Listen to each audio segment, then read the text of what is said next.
ตอนเช้าพี่น้องสบายดีเสาร์วันจันทร์พี่น้องเสาร์วันจันทร์ของเด็กๆโรงเรียนบ้านเฮารวมตุ้งเอามาส่งน้องมะนาวเรียนจ้าสวัสดีป้าลุงนักเรียนน้อยกับมะนาวน้องมะนาวกับเลยน้ำเด็กๆกินขนมน้ำนะกินขนมยังน้ำส่งน้องมะนาวเขาโรงเรียนพี่น้อง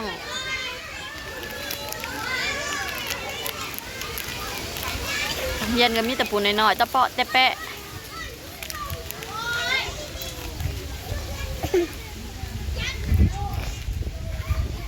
ลมเลยสวยมากนะเริ่มลมเลยโอ้ยไอ้นัวบ่จังเริ่มจะเป็นวัดเลยนี่นะให้โชว์หนามานะช่วยหนาแล้วช่วยแล้วอันนี้มีคิดเลย ใส่ชงหนามางามบ่ช่วยบ่ไปนะแม่ไปรวมทุงได้บัดนี้ไปไปย่างไปข่าวแถวไป ไปมาพอได้เปล่าไปมาส่งไอ้ครูมาแล้วก็มือไปมาข่าวแถวน้ำมูแล้ววะแม่พาไปเขายังหอมก็จืดได้อยู่ตอนนั้น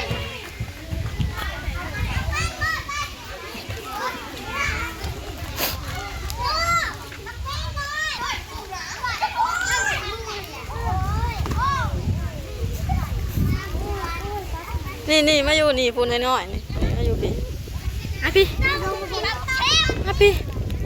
พี่นี่มาอยู่นานี่เจ้าน้อยนะนี่เด้อยู่นี่เดี๋ยวไอ้น้ำอยู่หันไป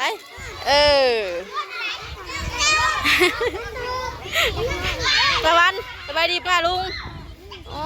ยเชือกกระบอกเขาไหน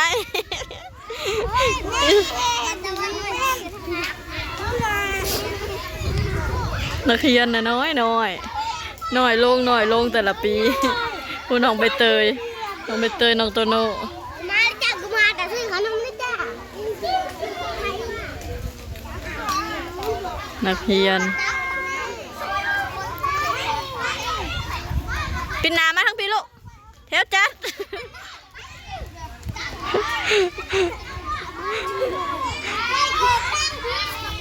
กินเบิดแล้วมาแม่ถือให้มาเอามาให้แม่มาแม่เอาไปทิม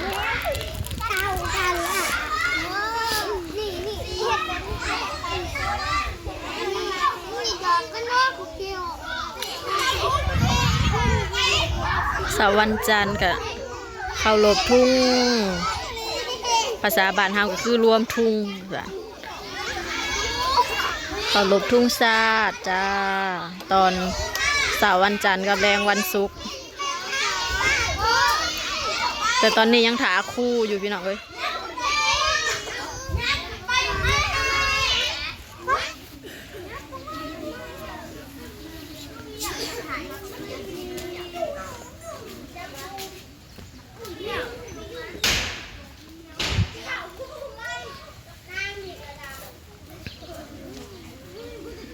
ยืนดีๆเด้อยืนดีๆเด้อ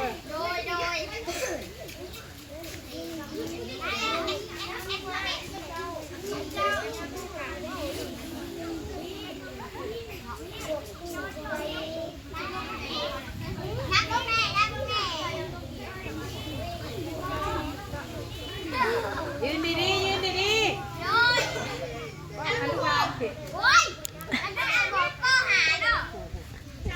ช่างนั่นเลยช่างเหนื่อยเด้อ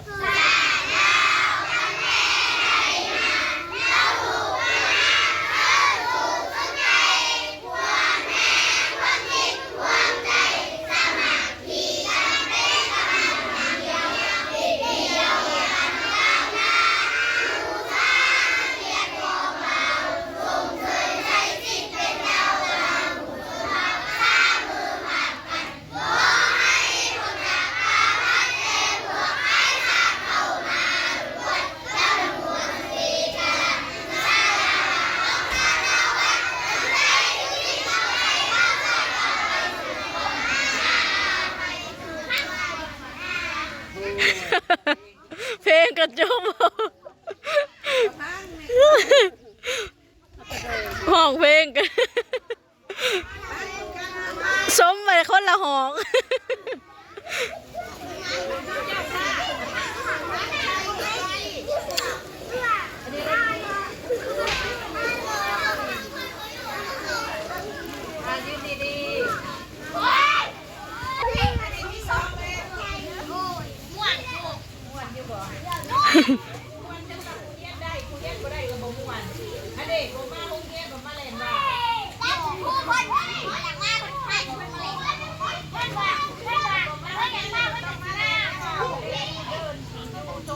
บ่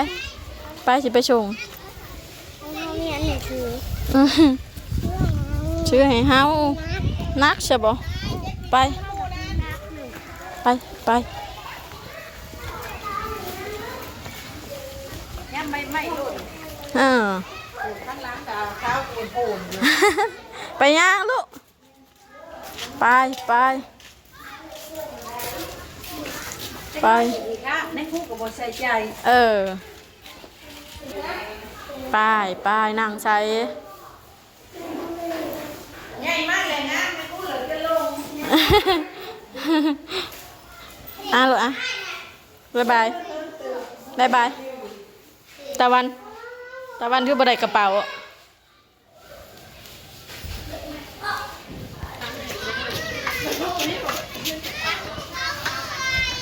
ส่งน้องมะนาวแล้วกลับก่อนบัดนี้พี่น้องเลยพงสีเฮากะสีเขาได้แล้วแต่ว่าวันนี้ได้ขาว3-4 สอบกับเมื่อให้ลุงขาวสีเนาะยังดาวก็ยังพักผ่อนอยู่พี่น้องยังบ่ได้สีเอง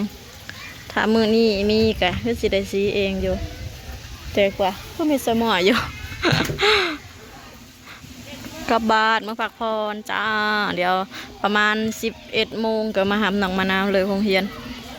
พอกันคลิปหน้าเด้อพี่น้องเด้อสำหรับคลิปนี้เราก็ขอจบคลิปไว้เพียงสำนี้ก่อนจ้า